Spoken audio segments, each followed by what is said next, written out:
ሰላም ጤና ይስጥልኝ የተከበራችሁና የተወደዳችሁ ውድ ተመልካቾች እንዴት ናችሁ? በያላችሁበት የዓለም ዳርቻ ሰላምታ ይድረሳችሁ ብያለሁ። ሀብትሽ ነኝ ከሀብትሽ ያርግ በተሰኘው በሁለተኛ ዩቲዩብ ቻናሌ ተመልሼ መጥቻለሁኝ። እዛኛው ትልቁ ዩቲዩብ ቻናሌ ላይ ከሀብትሽ የሥራ ሰው ወይም ደግሞ ቢዝነስማን በተሰኘው ዩቲዩብ ቻናሌ ላይ በ100 ሺህ ብር የሚሰሩ ከ20 በላይ አትራፊ በሰው ዘንድ ተቀባይነት ያላቸው እጅግ ወቅታዊና ዘመናዊ የሆኑ ትርፍ በትርፍ መሆን የምትችሉባቸው በአቅማቸው የምትሰሯቸውን 20 የቢዝነስ ሐሳቦችን ወደ እናንተ አድርሼ ነበረ።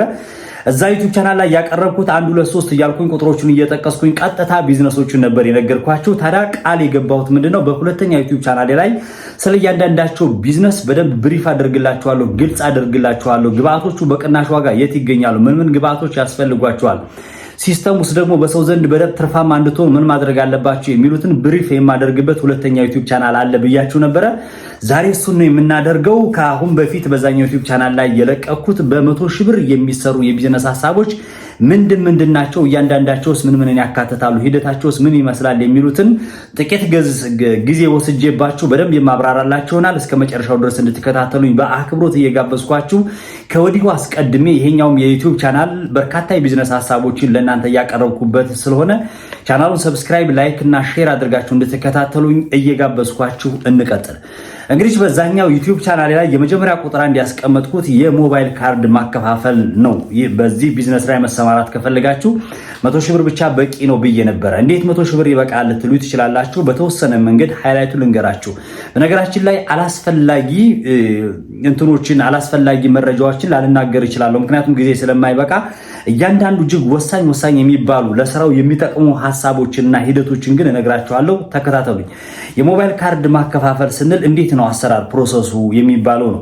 የመጀመሪያ የሞባይል ካርድ ለማከፋፈል እንግዲህ የምትሄዱበትን ሂደት ስነግራችሁ፣ ሞባይል ካርድ ለማከፋፈል ያው ቴሌ ነው የሚመለከተው። የመጀመሪያ ቴሌ ሄዳችሁ ኢንፎርሜሽኑን መጠየቅ ነው። ወይም ደግሞ በእናንተ ብራንች ሆኜ የእናንተን የሞባይል ካርድ እያከፋፈልኩ መስራት እፈልጋለሁ ብላችሁ በተንቀሳቃሽ ሞባይል ሲስተም በሚባለው ሊሆን ይችላል፣ የራሳችሁ ሱቅ ከፍታችሁ ሊሆን ይችላል፣ ዋሬቨር ብቻ በፈለጋችሁት መንገድ መስራት እንደምትፈልጉ የመጀመሪያ ቁጥር አንድ መንገድ ነው። ሄዳችሁ ሂደቱን ይነግሯችኋል ወይም ይመዘግቧችኋል። ከመዘገቧችሁ በኋላ ሄዳችሁ ንግድ ፍቃድ አውጡ ነው የምትባሉት። በደንብ አፕሩቭ ከተደረገላችሁ በኋላ እንዴት ነው የምትሰሩት የተባለውን ከተጠየቃችሁ በኋላ ንግድ ፍቃድ አውጡ ትባላላችሁ። ቀበሌ ሄዳችሁ ንግድና ኢንዱስትሪ አለ። ንግድና ኢንዱስትሪ ሄዳችሁ የሞባይል ካርድ ማከፋፈል የሚል ፍቃድ አለ። ወይም ደግሞ በእንደዚህ አይነት ሌላም ስም ሊኖረው ይችላል።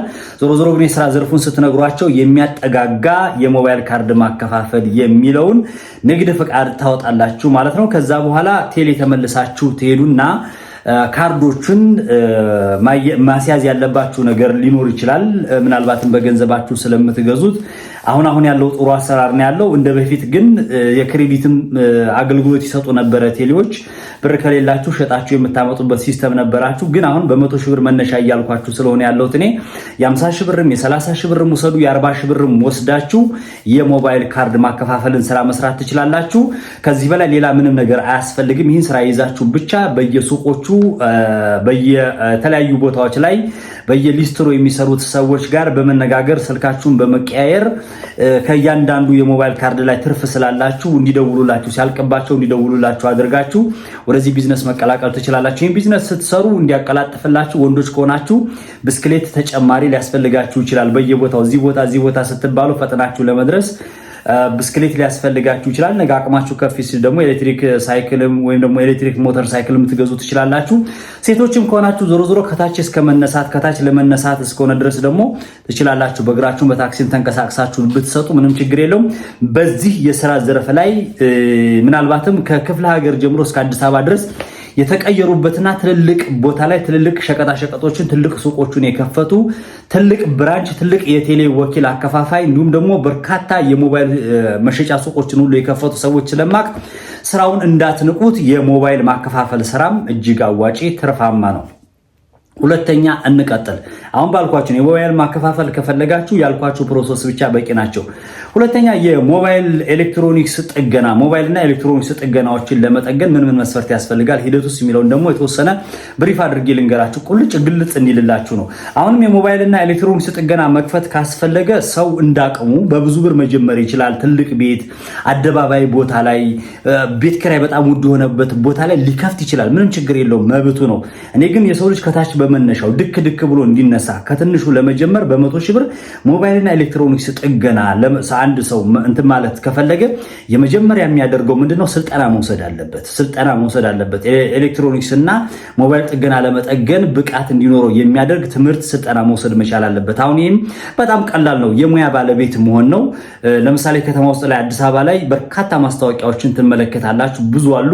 እነሱን ማስታወቂያዎች አንብባችሁ ወይም ደግሞ አዲስ አበባ ላይ አለ በጣም ብዙ ቦታ ላይ ስለሆነ አሁን ስም ብጠቀስ ማስታወቂያ ነው የሚሆነው፣ ምንም ትርጉም የለውም። ግን አለ ይቻላል። ማክሲመም እስከ 10 ሺህ ብር ድረስ ነው ያየሁት ለሞባይል እና ለኤሌክትሮኒክስ ጥገና ትምህርት የሚሰጡ ሰዎች ከ5 ሺህ ብር እስከ 10 ሺህ ብር ድረስ ተመልክቻለሁ። ዞሮ ግን 10 ሺህ ብር አውጡና ተማሩ። ጥገና ነው፣ ሙያ ነው። ነገ ኤሌክትሮኒክስ ምናምን ቴሌቪዥኖችን፣ ፍሪጆችን፣ የተለያዩ ነገሮችን ብቻ ኤሌክትሮኒክስ ነክ የሆኑና ሞባይሎችን ራሱ ባለፈውም ስለ ጥገና አገልግሎት ቢዝነስ ሰርቻለሁ። በጣም እጅግ ትርፋማ ነው። በቀን 10 ሺህ፣ 5 ሺህ ብር፣ 2 ሺህ ብር፣ 3 ሺህ ብር ከዛም በላይ በጥገና ስራ ላይ የሚሰሩ ሰዎች አሉ። በእጃቸው በሙያቸው ብቻ ተጠቅመውና አይደለም ይሄንን ራሱ እኔ ራሳችሁ መክፈት ቀርቶ አይደለም ቀጠራችሁ ከፍታችሁ ራሳችሁ ባለሙያ ሆናችሁ ብቻ ሳይሆን ቀጠራችሁን ብታሰሩ ራሱ አትራፊ የሚሆንበት ስለሆነ ስለዚህ የመጀመሪያው እንደነገርኳችሁ ሰፈር ውስጥ ላይ አሁንም አነስ ያለ የጥገና ቦታ በመክፈት እጥፍ ያለ ቦታ ላይ አይገኝም ልትሉኝ አትችሉም። በእንደዚህ አይነት ቤት ኪራይ ሊኖር ይችላል እንዴት ትሉኛላችሁ? ለምሳሌ 10 ሺህ ብር ስላችሁ በ10 ሺህ ብር ቤት ኪራይ ያለ እንዴት ትላላችሁ? ሰው እንዳቅሙ ይኖራል። አደባባይ ላይ አትውጡ አልኳችሁ። ሰፈር ውስጥ ላይ የሚያስጠግር ሰው አለ። ሰው የሚኖረው ሰፈር ውስጥ ነው ያለው፣ የሚኖረው ሰው መንደር ውስጥ ነው ያለው። ስለዚህ በጣም ሌክዠሪ ቤት መከራየት አይጠበቅባችሁም። አነስ ያለ ቤት ቢሆን ተከራይታችሁ የጥገና ስልጠናውን ወስዳችሁ ከመጣችሁ በኋላ አነስ ያለች ቤት ተከራያላችሁ። የሞባይል የጥገና ዕቃ ሚኒመሙ 20 ሺህ ብር ማክሲመሙ ደግሞ እስከ 30 ሺህ ብር ድረስ የሞባይል ጥገና መፍቻዎችን እንደዚህ ማሞቂያ የተለያዩ ነገሮችን አክሰሰሪዎችን ገዝታችሁ በ30 ሺህ ብር ከነቤት ኪራዩ ምናምን ጨማምራችሁበት ቅድም ነገርኳችሁ። ለስልጠና 10 ሺህ ብር አወጣችሁ፣ ለዕቃ 30 ሺህ ብር አወጣችሁ፣ ለቤት ኪራይ 10 ሺህ ብር አወጣችሁ። ቢቻል መከራከር መቻል አለባችሁ። ነገ ላድግ ነው ነገ ልለወጥ ነው ችግር የለውም ብላችሁ ቢቻል የአንድ ወር ካልሆነ ደግሞ የሁለት ወር በ10 ሺህ ብር 20 ሺህ ብር ብትከፍሉ በእንደዚህ መጀመር ይቻላል ማለት ነው። ከዛ ከአሮጌ ተራ አካባቢ ምናለሽ ተራ አካባቢ ሄዳችሁ በመርካቶ አካባቢ ለማለት ነው እየፈለኩ ያለሁት የኤሌክትሮኒክስና የሞባይል ለጥገና የሚሆኑ የተጣሉ የሚሸጡ የተለያዩ በርካታ እቃዎች አሉ፣ አሮጌ እቃዎች። እነሱን የተወሰነ እንደ ሳምፕል ገዝታችሁ መጣ። ቴፖች ሊሆኑ ይችላሉ፣ ቴሌቪዥኖችም አይሰሩትን ራሳቸውን እንደ ዲስፕሌይ ከኋላ አድርጋችሁ የጥገና ቤት ለመምሰል እንዲመስልላችሁ እሱን ነገር አምጥታችሁ መስራት ይቻላል። በቃ ሌላ ነገር የለውም። እንዳልኳችሁ ነው። ንግድ ፍቃድ የትም ቦታ ላይ ሁሉም ቦታ ላይ አስፈላጊ ነው።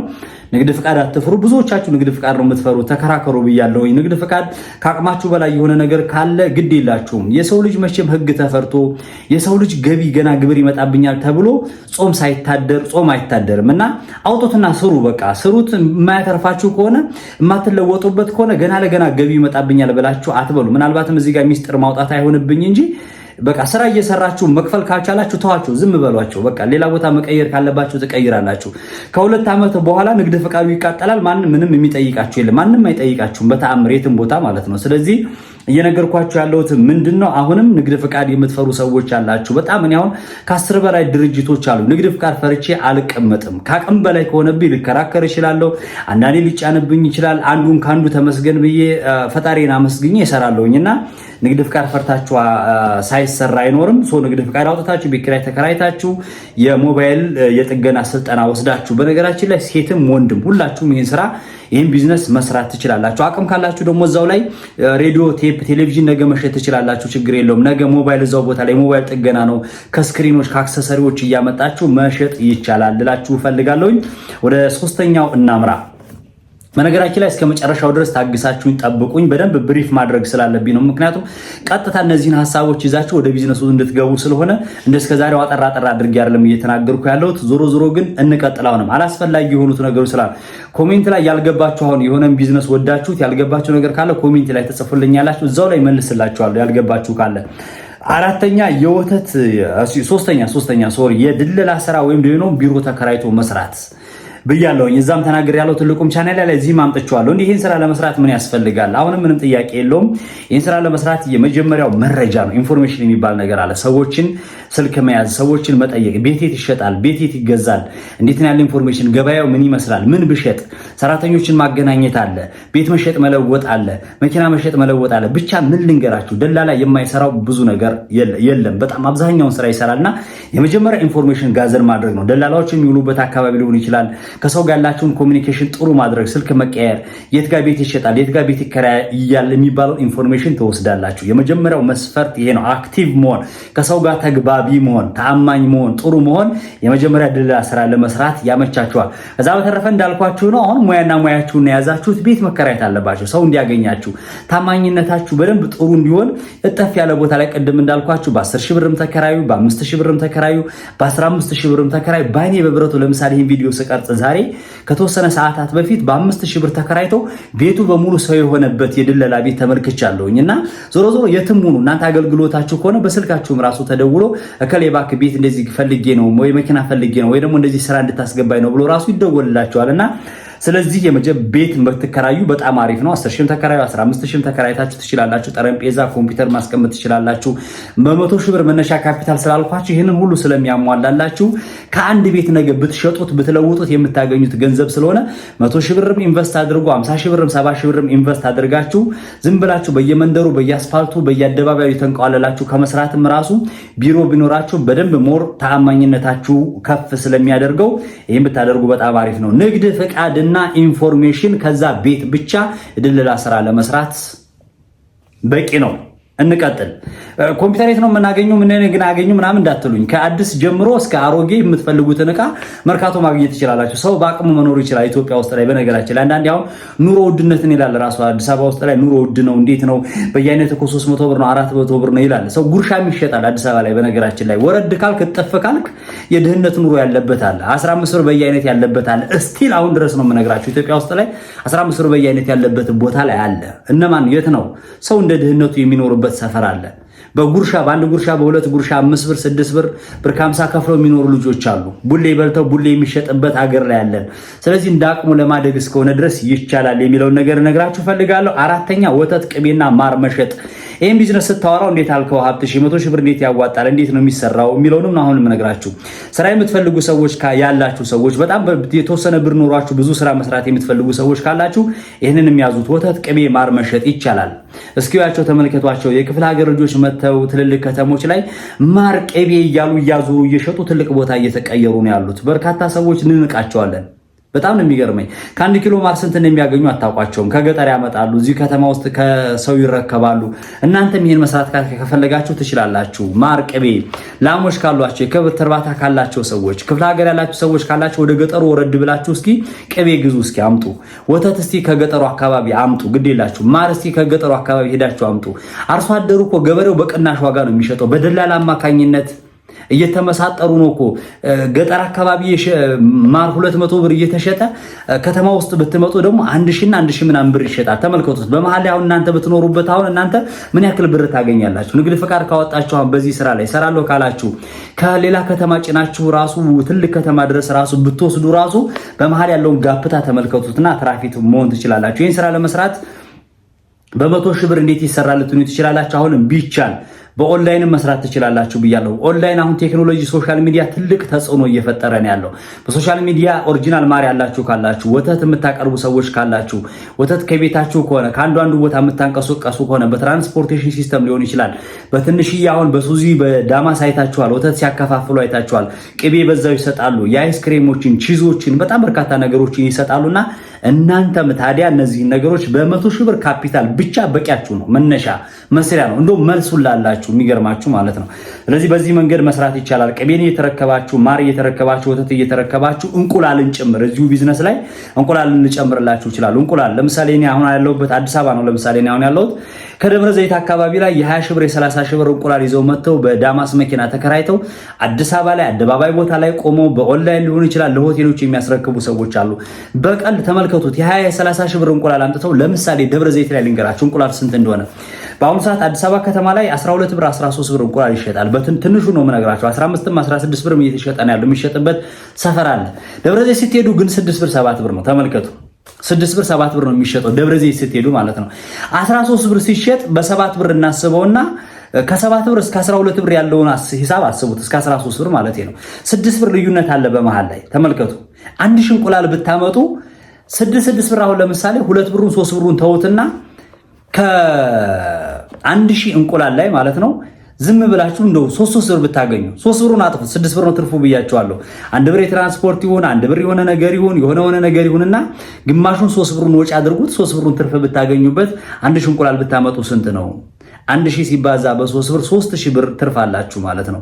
ከስተመር ከያዛችሁ በቅናሽ ዋጋ ከቀረባችሁላቸው እሺ 13 ብሩን ተውትና አሁንም ቀንሳችሁ ለሆቴል 13 ብር እየገዛ ከሆነ እናንተ 12 ብር አስረክቡት። 1 ብር ልዩነት ያለው ካገኘ ሱቅም ሆቴልም ይረከባችኋልና ይሄ ነገር ብታስቡበት የተሻለ ነገር ነው ላችሁ ፈልጋለሁ። አምስተኛ የወረቀት ዘንቢል ማምረት። የወረቀት ዘንቢል አይታችኋል፣ ባለፈውም ሰርቻለሁኝ እንዴት መስራት እንደሚቻል። በነገራችን ላይ ይሄንን በሰፊው መስራት ከፈለጋችሁ እንጂ በቀላሉ በ10 ሺህ ብር በ5 ሺህ ብር መስራት ይቻላል። ተናግሬያለሁ። በ20 ሺህ ብር መስራት ይቻላል። ግን እኔ እንደምን አመጣውላችሁ መሰላችሁ?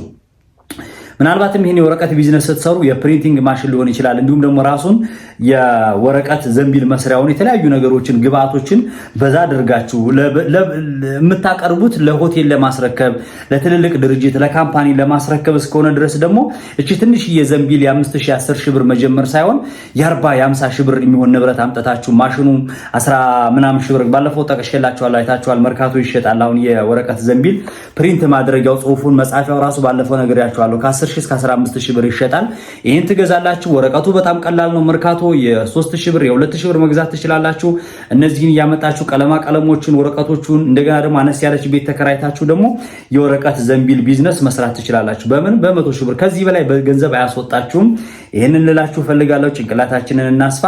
የቃጫ ማምረት ቢዝነስ ብያችኋለሁ። ቃጫም አሁን ባለፈው ተናግሬያለሁ። የቃጫ ቢዝነስ በቃጫ አሁን ሌላ ተአምር እየተሰራ ነው ያለው ለኮፊ ሃውሶች እንዲሁም ደግሞ ለተለያዩ ለቢሮዎች ሊሆን ይችላል ለመስሪያ ቤቶች በቃጫ በርካታ ቢዝነሶችን በርካታ ዲኮሬሽኖች እየተሰራ ነው ያለውና ከገጠር አካባቢ እያመጣችሁ ብትሸጡ ባለፈው ኮሜንት ላይ ዛኛው ዩቲዩብ ቻናሌ ላይ ጽፋችሁልኛል፣ ተመልክቻለሁኝ። ጓሮ አካባቢ እንዳለ በሙሉ በቃ ጫካ በሙሉ ቃጫ ነው እያላችሁ ነበረ። ልክ ነው። ቃጫ ያንን እያዘጋጃችሁ ከገጠር እስከ ከተማ ድረስ እያመጣችሁ ማስረከብ ይቻላል። ከዛ ውጭ ደግሞ የተለያዩ ጌጣጌጦች ይሰሩበታል። ኖርማል ተናግሬያለሁኝ። በርካታ ስፌቶችን በርካታ የፕላስቲክ እቃዎችን በቃጫ በመጠምጠም ብቻ ራሱ የአበባ ማስቀመጫዎች የተለያዩ ጌጣጌጦች እየተደረገ እዚሁ ዩቲዩብ ቻናል ላይ በቀላሉ የሚሰራ የተለያየ የክራፍት ቢዝነስ ብዬ የሰራሁት አለ። እሱ መመልከት ትችላላችሁ። በቃጫ ምን አይነት ቢዝነስ ይሰራል እሱን አስቀምጫለሁኝ። ቃጫ ምን ያክል ይሸጣል፣ እንዴት ይሸጣል ምናምን ጠቀሻለሁ። አሁንም ግን የገጠር አክሰሱ የለኝም ቃጫ ማግኘት አልችልም የምትሉ ሰዎች ካላችሁ መርካቶ ሄዳችሁ ታገኛላችሁ። ቃጫ ገመድ ይሸጣል። በቃ ኬሻ ማዳበሪያው ምናምን ቃጫው በሙሉ በስነ ስርዓት ይሸጣል። 400 ብር አካባቢ አንዱ ጥቅልል ገመድ ሲሸጥ ተመልክቻለሁኝ።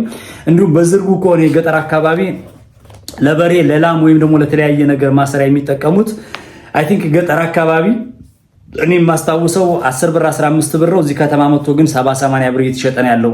ያንን ቃጫ አዘጋጅታችሁ ገምዳችሁ አምጥታችሁ እዚህ 50 ብር ብትሸጡ 40 ብር ብትሸጡ እኮ እናንተም ያዋጣችኋል። በዚሁ አጋጣሚ እየነገርኳችሁ የቃጫ ቢዝነስም ይቻላል በብዛት። አሁን ከገጠር አካባቢ ላይ አስጭናችሁ አምጥታችሁ የ40 ሺህ ብር የ50 ሺህ ብር አምጥታችሁ አዲስ አበባ ላይ ትልቅ ከተማ ላይ ብትሸጡ በቃጫው ተጠቅማችሁ የተለያዩ አይነት ክራፍት ነገሮችን ብታዘጋጁ በ100 ሺህ ብር መነሳት ይቻላል፣ መስራት ይቻላል። አሁን አንዳንዱ መጠቅስላችሁ ቢዝነሶች አሁን ወቅታዊ የሆኑ የሚፈለጉ በደንብ በቃ ሊያተርፉ የሚችሉ ስራዎች ናቸው። ያዟቸው እነዚህንም። እሺ እንቀጥል። እያበዛባችሁ ነው ብዬ አስባለሁ። 7ኛ የጀበና ቡና በረንዳ ላይ አነስ ያለ ቤት መክፈት ይቻላል። በ100 ሺህ ብር ተናግሬያለሁኝ።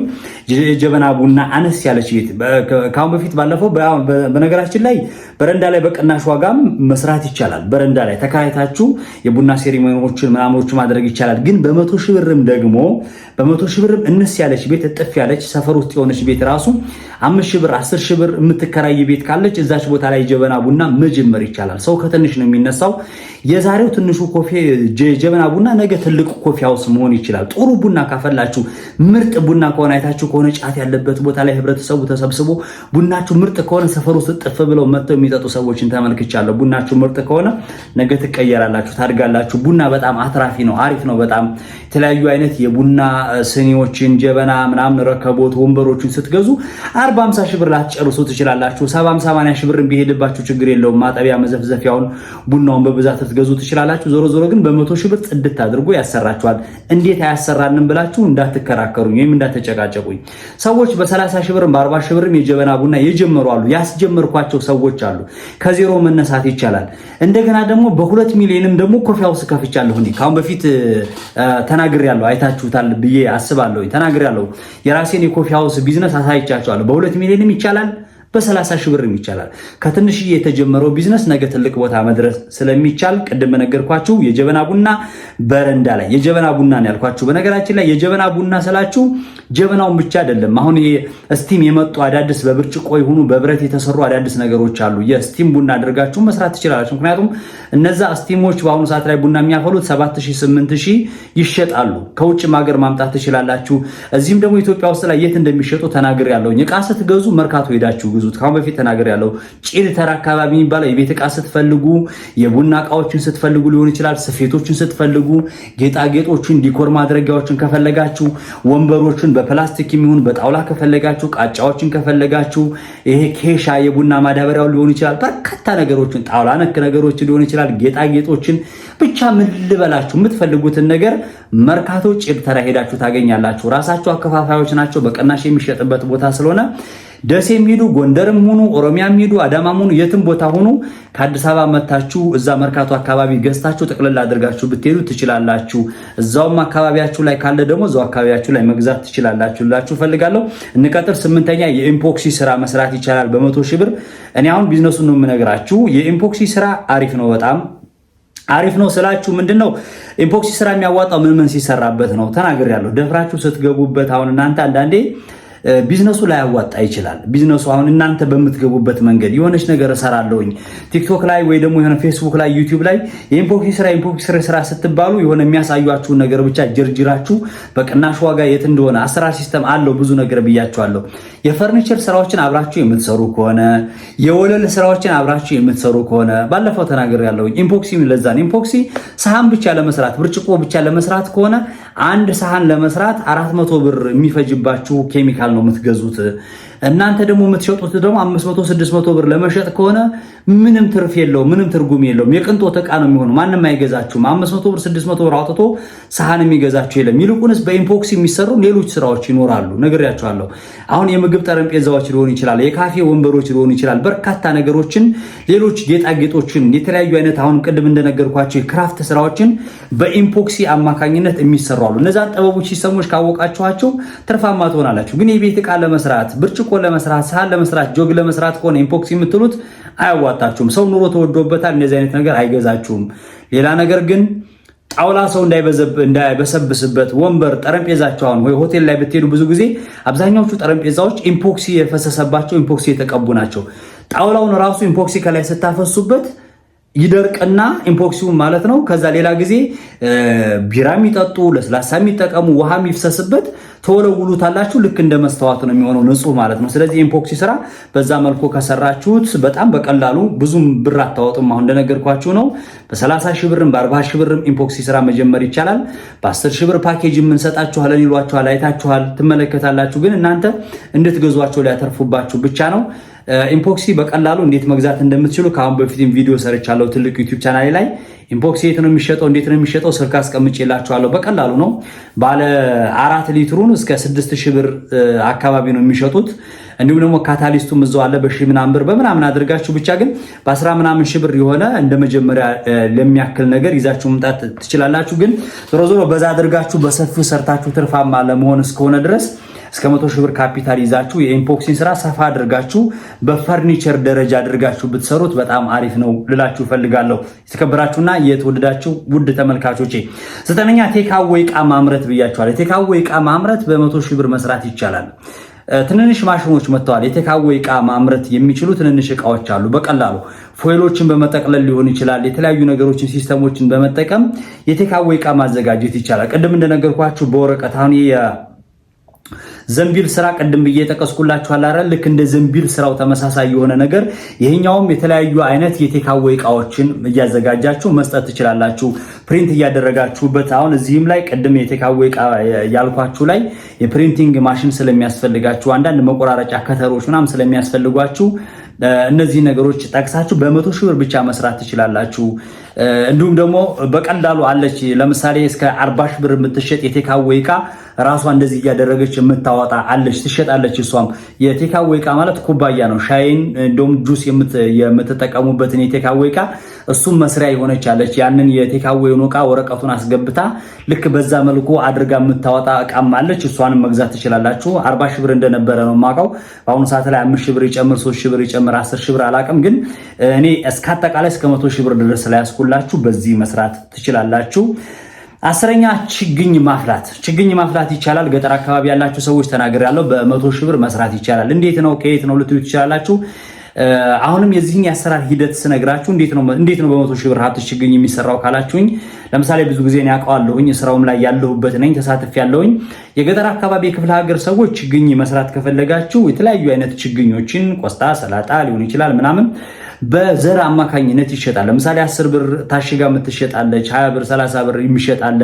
የካሮት ብቻ የፈለጋችሁትን የጓሮ አትክልቶች ይቻላል። ዛፎች የተለያዩ ባህር ዛፍ ሊሆን ይችላል፣ ጽድ ሊሆን ይችላል። በርካታ ነገሮችን በችግኝ መልኩ ዘሩን ወይም ደግሞ ፍሬውን አምጥታችሁ በመዝራት ብቻ ችግኝ መስራት ይቻላል። ሌሎች አበባዎችንም ከፈለጋችሁ ይቻላል፣ ማራባት ትችላላችሁ፣ ይቻላል። ዞሮ ዞሮ ግን በ100 ሺህ ብር የተለያዩ ችግኞችን ማፍላት ትችላላችሁ። ለቤት ፍጆታ የሚውሉ በርካታ ነገሮች አሉ። ቅድም እንደነገርኳችሁ ነው። በጣም የግብርና ነገሮችንም ከፈለጋችሁ አነስ ባለ መልኩ ጥፍጥሬ፣ ጎመን ምናምን ብቻ ምን ልበላችሁ እናንተ ታውቁታላችሁ። አብዛኞቻችሁ የክፍለ ሀገር ናችሁ ብዬ አስባለሁኝ። በዚህ መልኩ መስራት ይቻላል። ቁልፍ መቅረጽ 11ኛ ቁልፍ መቅረጽ ይቻላል። ቁልፍ ለመቅረጽ ኮንስትራክሽን ወይም ደግሞ ህንፃ መሳሪያ ያለበት አካባቢ አይታችሁ ከሆነ ለጥፈ ያሉ የቁልፍ መቅረጫ ዋጋዋ 25 ሺህ ብር እስከ 30 ሺህ ብር ድረስ ነው የምትሸጠው። እሷን ገዝታችሁ የቤት ሊሆን ይችላል፣ የመኪና ቁልፍ ሊሆን ይችላል። እነዚህ ነገሮች ይሄ ነገር ለምሳሌ ብቻውን ላትሰሩ ትችላላችሁ። ህንፃ መሳሪያ ያላችሁ ሰዎች ልትኖሩ ትችላላችሁ። ሱቅ ኖርማል ሸቀጣ ሸቀጥ ያላችሁ ሱቅ ልትኖሩ ትችላላችሁ። ሌላም ብቻ ተጓዳኝ የሆነ ስራ ያላችሁ ሰዎች ካላችሁ እቺን ማሽን ገዝታችሁ የቁልፍ መቅረጽ ስራ መስራት ይቻላል ልላችሁ ፈልጋለሁ። ይቻላል በጣም የመኪና ቁልፍ ስንት እንደሚቀረጽ አንዷ ለምሳሌ ሲገዟት የቁልፍ መቅረጫዋ ገና መደቧ ብቻዋን ቁልፍ መሆኗ ሳይታወቅ ወይም ደግሞ ቅርጽ ሳይወጣላት በ15 ብር በ20 ብር ያመጧታል። ገፋ ቢል 25 ብርም 30 ብርም ያመጧታል። አንድ የመኪና ቁልፍ ቢጠፋባቸውን ለማስቀረጽ በትንሹ 300 400 ብር ነው የምትጠየቁትና ቀጥታ ማሽኗ ብቻ ስታስገቡላት ያችን ድፍን ቁልፍና ወይም ደግሞ ያችኛዋን ቀርጻችሁ የምታወጡበትና አመሳስላችሁ ቀርጻችሁ የምታወጡበት ስለሆነ እናንተ የምታወጡት ወጪ የለም። ያችን ማሽን በመግዛት ወይም ደግሞ ቁልፎቹን መርካቶ አለ 22 አካባቢ አለ። እንዲሁም ደግሞ ወደ አዲሱ ገበያ ስትሄዱ የቁልፍ መሸጫ ሱቆች አሉ። እናንተ ከፈለጋችሁ ያንን ቁልፉን የመጀመሪያ መደቡን ቁልፍ ከመሆኑ በፊት ያለውን ጥሬ ዕቃ ገዝታችሁ የቁልፍ መቅረጽ ቢዝነስን መስራት ትችላላችሁ። ቁልፍ መቅረጽ ለምሳሌ 200 ሺህ ብር ያለው ሰው አሁን የቁልፍ መቅረጽንና ተጨማሪ ወረቀት ዘንቢል መስራት ሊሆን ይችላል፣ ቃጫ ማምራትን ሊሆን ይችላል፣ የድለላ ስራ ሊሆን ይችላል። አብሮ መስራት ይቻላል። አስፍታችሁ ስሩ። ላያሰራኝ ይችላል፣ ህግ እንደዚህ ይለኛል፣ እንደዚህ ይሆናል፣ እንዴት ነው የሚሰራው ምናምን ተውት። ይሄንን እንደዛ እያልን ከተቀመጥን ጥሩ አይደለም፣ ስንፍና ነው። መጨረሻችን በረንዳ ነው የምንወድቀውና ሰው እንደዛ እያደረግን ኒል ቁልፍ መቅረጽ ይቻላል። የጽዳት አገልግሎት መስራት ይቻላል። የጽዳት አገልግሎት ሲባል ምንድነው? ሰፈር አካባቢ ላይ በግቢያችሁ ሊሆን ይችላል፣ ወይም ደግሞ በምትኖሩበት መኖሪያ አካባቢ ላይ ትንሽዬ ስፔስ ካለ የምንጣፍ ጥበቶችን ሊሆን ይችላል፣ የሶፋ ጥበቶችን ሊሆን ይችላል። ማሽን አለ ራሱን የቻለ ማጠቢያ 40 ሺህ ብር 50 ሺህ ብር የሚሸጡ የተለያዩ አይነት የጽዳት ማጽጃ የሆኑ እንትኖችን ማሽኖችን ተመልክቻለሁ። በቀላሉ በእጅ ይዘው ሶፋን የሚያጸዱ በእጅ ይዛችሁ ደግሞ አልጋ ሊሆን ይችላል፣ ፍራሾችን ሊሆን ይችላል የምታጸዱባቸው አሉ። ኬሚካሎችን ገዝታችሁ ፎቆችን ጽዳት አገልግሎት መስጠት ትችላላችሁ። እንዲሁም ደግሞ የቤት ወለሎችን ማጽዳት ትችላላችሁ። የተትረከረኩ ቀለሞችን ሊሆን ይችላል በኬሚካል አማካኝነት ኬሚካሎችን ገዝታችሁ ንግድ ፍቃድንም ጨምሮ እንዲሁም ደግሞ የሆነች ሰፈር ውስጥ ላይ መታጠፊያ በሶሻል ሚዲያ ፕላትፎርም ተጠቅማችሁ በ100 ሺህ ብር ካፒታል ብቻ የጽዳት አገልግሎት መክፈት ትችላላችሁ። ነገ ትልቅ ነገር ብራንች መሆን ይችላል። ነገ ትልቅ የጽዳት አገልግሎት ተቋም መሆን ይችላል። ከትንሹ ነው የምትጀምሩት። ሰው ጥሩ ከስተመር ከያዛችሁ ስልካችሁን ይዛል። ነገ ከነገ ወዲያ እየመጣ ያሰራችኋልና የጽዳት አገልግሎት መስራት ይቻላል። ገብቷችኋል ብዬ አስባለሁ። በደንብ በጣም በቀላሉ ነው የምነግራችሁ። በመጥረጊያ በመሎሪያ በቡሩሽ ሊሆን ይችላል፣ በእጃችሁ ፈትጋችሁ ሊሆን ይችላል።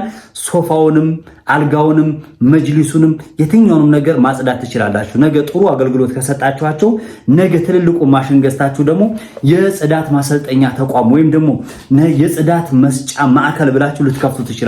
ነገ ዞሮ ግን ባጭሩ በትንሹ ልክ እንደ ቧንቧ ሰራተኛ፣ ልክ እንደ አናጺ ባለሙያ፣ እንደ ኤሌክትሪክ ባለሙያ ተፈልጋችሁ እንደምትጠሩት በየአካባቢው ደንበኛ ኖሯችሁ እንደምትጠሩት ሁሉ የጽዳት ባለሙያ ሆናችሁ ደግሞ መስራት ይቻላል። በነገራችን ላይ እንደዚህ ዝም ብዬ ምሳሌ ስነግርላችሁ የሽንት ቤት መክፈትና መዝጋት ባለሙያ፣ የተደፈነ ሽንት ቤት መዝጋትና መክፋት ባለሙያ የሆነ ልጅ ራሱን ማቋል። የሚገርማችሁ ተፈልጎ ከየቦታው የሚጠራ ልጅ ጓንቱን ይይዛል፣ ማስኩን ይለብሳል፣ በቃ ለሽንት ቤቱ ኬሚካል ያስገባለታል። እንዲሁም ደግሞ በእንጨት ሊጎረጉር ይችላል፣ በኖርማል በሌላ ቱቦ ሊጎረጉር ይችላል።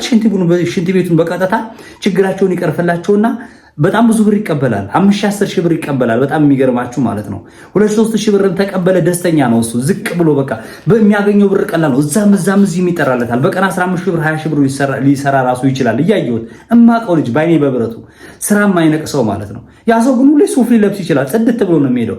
ስራ ስትለብሱ፣ ስራ ስትሄዱ፣ ወደ ስራ ቦታ ስትሰማሩ ቱታችሁ ልትለብሱ ትችላላችሁ፣ ወይም የስራ ልብሳችሁ ልትለብሱ ትችላላችሁ። ከመዳፈን እንደዚህ ከውርደት ከዝቅጣት በኋላ ደግሞ ነገ ከፍታ ስላለ ወርዳችሁ የመስራትን ነገር ከለመዳችሁ የጽዳት አገልግሎት አሪፍ ነው። ቺፕስና እርጥብ መሸጥ ይቻላል። አነስተኛ ቤት መከራየት ትችላላችሁ። ንግድ ፍቃድ ማውጣት አለባችሁ፣ አውጡ። ይሄ ጋር ተያያዥነት ያለው ስራ ቺፕስና እርጥብ መሸጥ ስላችሁ ለምሳሌ ቺፕስ ማሽን በአሁኑ ሰዓት ላይ ኢትዮጵያ ውስጥ ላይ 5000 እስከ 6000 ብር ነው እየተሸጠ ያለው ቺፕስና እርጥብን የሚሰራላችሁ ማሽን ማለት ነው። ከዛ የጀበና ቡና ጋር አድርጋችሁ ብትከፍቱት በ100,000 ብር ብቻ መስራት ትችላላችሁ በቀላሉ። ቀደም ያያለች የቺፕስ ማሽን እና እርጥብ መስሪያውን ተጨማሪ ፕላስ የጀበና ቡና ያለበትን ቦታ ብትሰሩ፣ እንዲሁም ደግሞ መብራት ከሆነ ቦታ ላይ ተከራይታችሁ መብራት ስባችሁ አደባባይ የሆነ ቦታ ላይ ቺፕስ፣ እርጥብ፣ ሳንዱች ሊሆን ይችላል እነዚህ ነገሮች ብትሰሩ በ100,000 ብር ብቻ መስራት ይቻላል። እንደውም 100,000 ብር ብቻ ሳይሆን መልስ ኖሯችሁ 50-40 ሺህ ብር ትርፍ መልስ ኖሯችሁ ራሱ የተሻለ ትርፍ ማግኘት የምትችሉበት ቀላል እንዳይመስላችሁ። ቺፕስና እርጥብ መስራት ቀላል እንዳይመስላችሁ። ትርፉ በጣም ትልቅ ነው። አሪፍ ነው። በጣም ቆንጆ ነው። በጣም ይሄ መስራት ትችላላችሁ። በተጓዳኝ ግን አብራችሁ ብትሰሩት ይመከራል፣ ይቻላል። ብቻውን ለስራ ካላችሁ ደግሞ ይቻላል። ከስደት የተሻለ ነው። ከስደት ጥሩ አማራጭ ነው። አስፍተን ካየነው በጣም አሪፍ ነው። ዝቅ ብለን የምንሰራ ከሆነ ይቻላል። ምንም ችግር የለም። ለሰው ጉዳያችሁ አይሁን። ዝቅ ብላችሁ መስራትን ልመዱ። ሰው ሀገር ላይ ተቃጥሎ 30 ሺህ ብር ከማግኘት የሰው ፊት እየገረፈን 30 ሺህ ብር ከማግኘት ሀገር ውስጥ ላይ ደግሞ ከሀገራችን ሰው ጋር ሆነን እፎይ ብለን አርፈን ማንም ሳያዘን 10 ሺህ 15 ሺህ ብር ራሱ ብናገኝ ቀላል አይደለም በወር። እንደዛም ባናገኝ ደግሞ ችግር የለውም። ከዛም በላይ ትርፍ ይገኝበታል። እኔ ቀለል አድርጌ ነገርኳችሁና በዚህ ብሬናችንን ብናሰፋው የተሻለ ነገር ነው። 14ኛ ኤዲተር መሆን ወይም ደግሞ ካሜራማን መሆን ብዬ ተናገር ያለው ኮምፒውተር መግዛት፣ ላፕቶፕ መግዛት ወይም ደግሞ ከሰዎች ጋር ያላችሁን ኮሚኒኬሽን ማስፋት ነው። ኤዲተርና ካሜራማን ለመሆን አሁንም የኤዲቲንግ እና የካሜራማን ስልጠና የሚሰጥበት ቦታ አለ። ከ5000 እስከ 10000 ብር ድረስ ፒያሳ አካባቢ ስልጠና የሚሰጡ ሰዎች አሉ። 22 ሊኖር ይችላል፣ ፒያሳ ሊኖር ይችላል፣ ሌላም ቦታ ላይ በርካታ ቦታዎች አሉ። የኤዲቲንግ እና የካሜራ ትምህርቶችን ማማር የምትፈልጉ ከሆነ አሁን ኮሜንት ላይ በስር የት ቦታ ነው ልትሉኝ ትችላላችሁ። ነግራችኋለሁ ኤግዛክት ያለውን አድራሻ ወይም ስልክ ቁጥር ካስፈለገ ነግራችኋለሁ እንጂ ግን በጣም ብዙ ቦታ ስላለ እነ ማስተር እነ ቶፕ የሚባሉ እነ ቶም የሚባሉ በጣም በርካታ የካሜራና የኤዲቲንግ ስራ የሚሰሩ ሰዎች አሉ። ስለዚህ ወደ ኤዲቲንግ ተምራችሁ ከመጣችሁ በኋላ 10 ሺህ ብር ከፍላችሁ የኤዲቲንግ ኮምፒውተር በአቅማችሁ በ20 ሺህ ብር መግዛት ይቻላል። አነስ ያለች ካሜራ ደግሞ ልደት ሊሆን ይችላል። የተለያዩ ፕሮግራሞችን የምትሰሩበት ዛሬ ሞልቷል። እኔም ኮንታክት ብታደርጉኝ ችግር የለውም። በ30 ሺህ ብር በ40 ሺህ ብር በ20 ሺህ ብር ራሱ የፎቶ የሚሆን የቪዲዮ የሚቀርጽ ካሜራን ይዛችሁ ደግሞ ቢዝነስ ውስጥ መግባት ትችላላችሁ።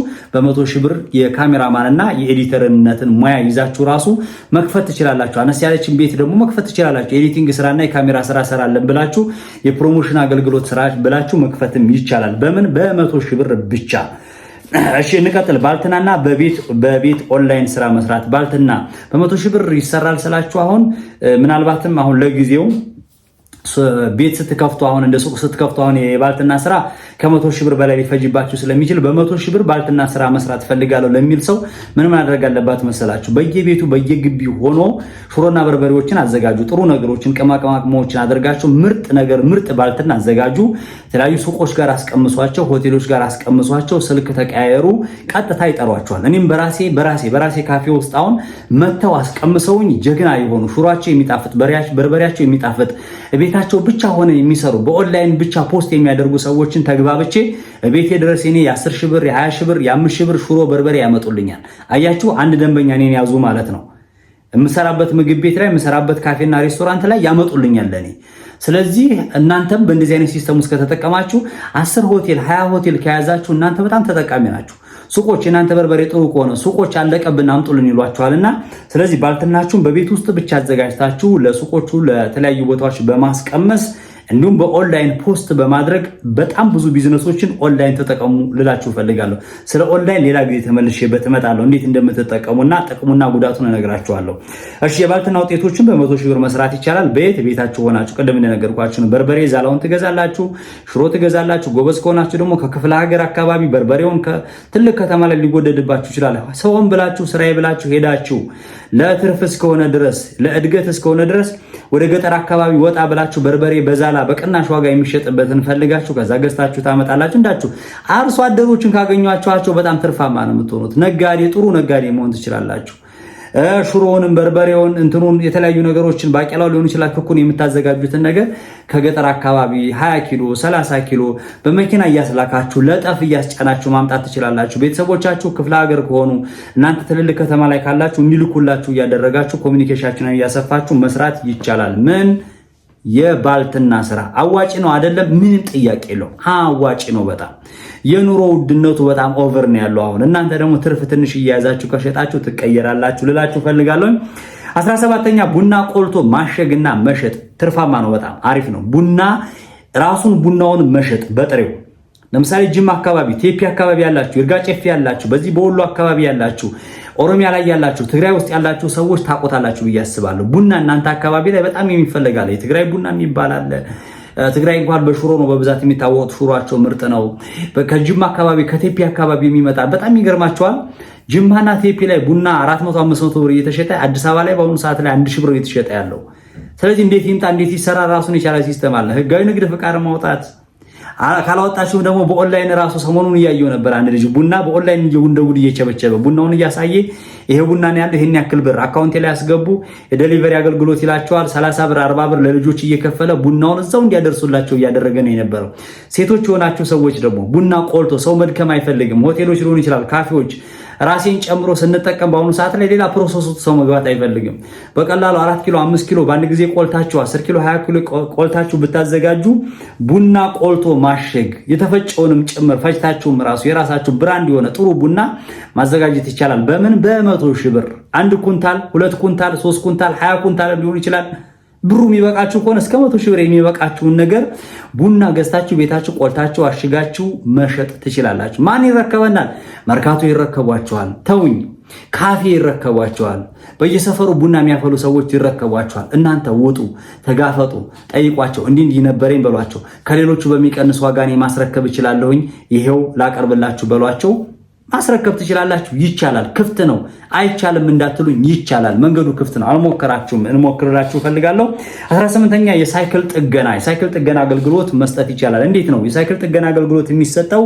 የመጀመሪያው ይሄ አብዛኛውን ጊዜ የሚያውቋችሁ ሰዎች ካልሆኑ በስተቀር ሰፈር አካባቢ ላይ አነስ ያለች ቤት ብትከፍቱ በጣም አሪፍ ነው። በአሁኑ ሰዓት ላይ በሁሉም ከተሞች ማለት ይቻላል በመላ ሀገሪቱ ላይ ሳይክል እንዲነዳ ሳይክል እንዲለመድ በየቦታው አይታችኋል። የኮሪደር ልማት እየተባለ የሳይክል መንገድ እየተሰራ ነው ያለውና እናንተስ ይሄን ቢዝነስ ብትጀምሩት የሳይክል ጥገና ስራ የሳይክል የጥገና እቃዎችን ራሱ አክሰሰሪዎችን ይዛችሁ ጎማ ሊሆን ይችላል ቸርኬ የተለያዩ ነገሮችን ይዛችሁ ለሳይክል የሚጠቅሙ ፔንሳዎችን መፍቻዎች ካላማደሪያዎችን ይዛችሁ ብትጀምሩ ራሳችሁም ደግሞ ጥገናውን ብታውቁ ትችላላችሁ። አዲስ አበባ ላይ ምናልባትም የሳይክል ጥገና ስልጠና የሚሰጥ ሰው ባይኖርም ግን እዛው አካባቢ ላይ ሳይክል ጥገና የሚሰጥ ሰው ካለ 5 ሺህ ብር 10 ሺህ ብርም ሸጎጥ አድርጋችሁለት እንዴት መስራት እንደሚቻል አሳይቷችሁ አስተምሯችሁ ይልካችኋል። በሰፈራችሁ በአካባቢያችሁ ሄዳችሁ ብትጀምሩት ይቻላል። ለዚህ ለጥገና የሚጠቅሙ እቃዎችን እንዲሁም ደግሞ የተወሰኑ ለሳይክል ጥገና የሚሰጡ አክሰሰሪዎችን እቃዎችን ካላማደሪያ የተወሰኑ ነገሮችን ይዛችሁ የሳይክል ጥገና ቤትን ኪራይ ተከራይታችሁ ጭምር በ100 ሺህ ብር ብቻ መስራት ይቻላል።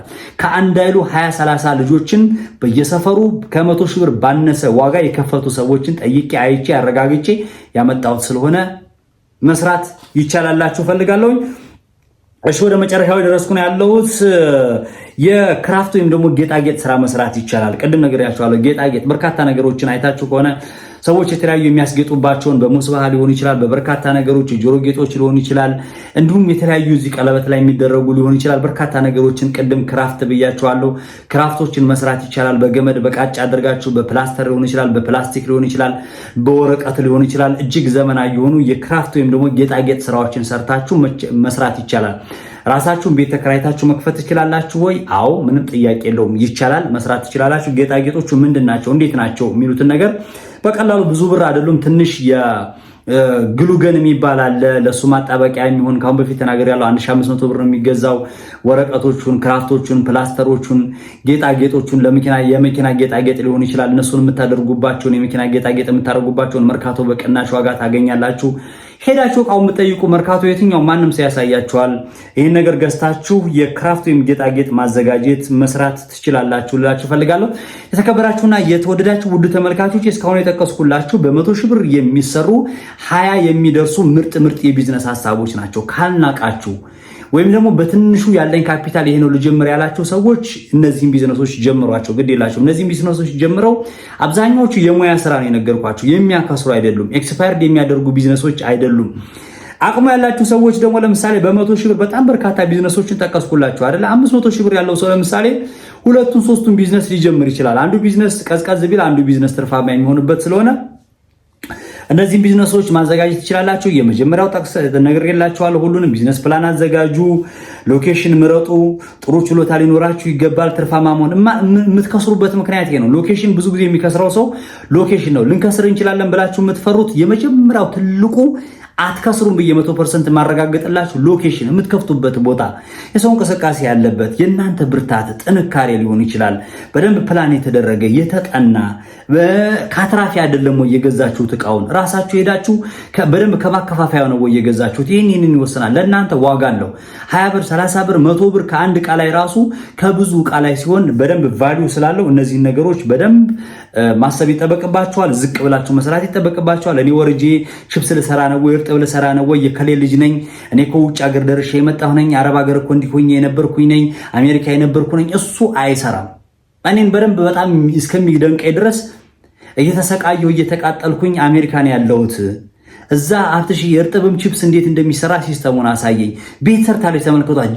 G+3 ቤት ሰርታ ቤቱን እየኖርኩበት እስኪ ዳቦ መጋገር ይሁን የሆነ ቺፕስ እርጥብ ይሁን ቡና ማፍላት ይሁን ራሱ መስራት እፈልጋለሁ። አፍትሽ ምንድነው የሆነ እንትን የለሽም እንዴ? እንዴት ይሄን ያክል ቤት ኖሮሽ እንዴት እንደዚህ ያለሽ አሜሪካ ኖሮሽ? አይሽ እኔ ማሳሰብ አያችሁት? ከአሜሪካ ሰው መጥቶ እንደዚህ ዝቅ ብሎ ይሰራል ብያላልኩም ወይ? አፍትሽ እዚህ ያለውን እኮ ኖሮ አታውቀውም። ምን እንደምሰራ እኔ እኮ የምሰራው እዚህ እኮ የፓርኪንግ መኪና ማጽዳት ጠረጋ ስራ ነው የምሰራው፣ ያለ ረፍት ያለ እንትን G+3 ቤት የሰራሁት ለዛ ነው አለች። ተመልከቱ እንግዲህ እዚህ መታ ደግሞ ምንም ካፒታል የለኝም ምንም ቢዝነስ ተቀማጭ ብር የለኝም አለች። ያለኝ ቀጥታ እዛ የሰራሁት ቤት ብቻ ነው። አሁን በእዳ ከማስይዘው ምን ከማደርገው ዝቅ ብዬ በሰላም ቤቴ እየተኛው እያረፍኩኝ ደግሞ የትኛውንም ስራ መስራት የምፈልገው ዝቅ ብዬ በ10 ሺህ ብር በ20 ሺህ ብር የሚሰራ ቢዝነስ አዘጋጅ ተጠብቀኝ ሀብትሽ ንገረኝ አለችኝ። ተመልከቱ።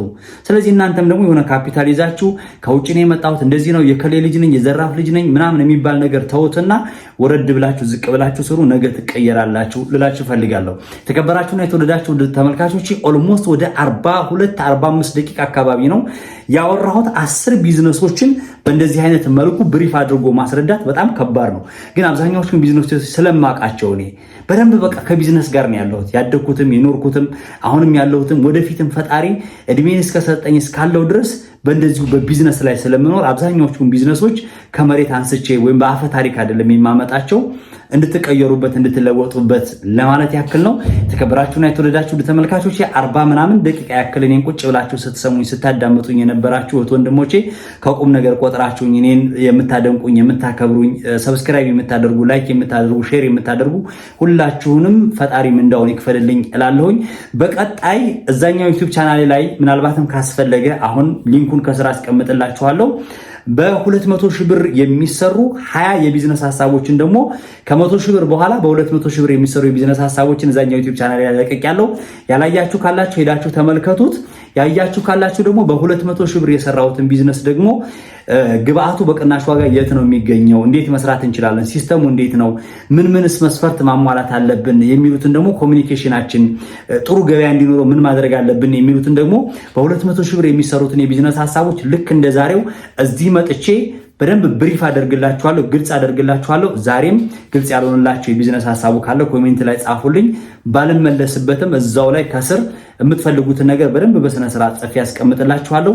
ይህንን ይመስል ነበረ የሥራ ሰው ወይም ደግሞ ሀብትሽ ማለት እኔ ነኝ። ፈረስ ያደርሳል እንጂ ምን አይልም ነው የሚባለው፣ አይዋጋም ነው የሚባለው። እኔ በቻልኩት አክል በጠባብ አይምሮዬ በጠባብ ጭንቅላቴ ለእናንተ ሐሳቡን አድርሻለሁ። እናንተ ተጠቀሙበት። እወዳችኋለሁ። በያላችሁበት የዓለም ዳርቻ ሰላማችሁ ይብዛ።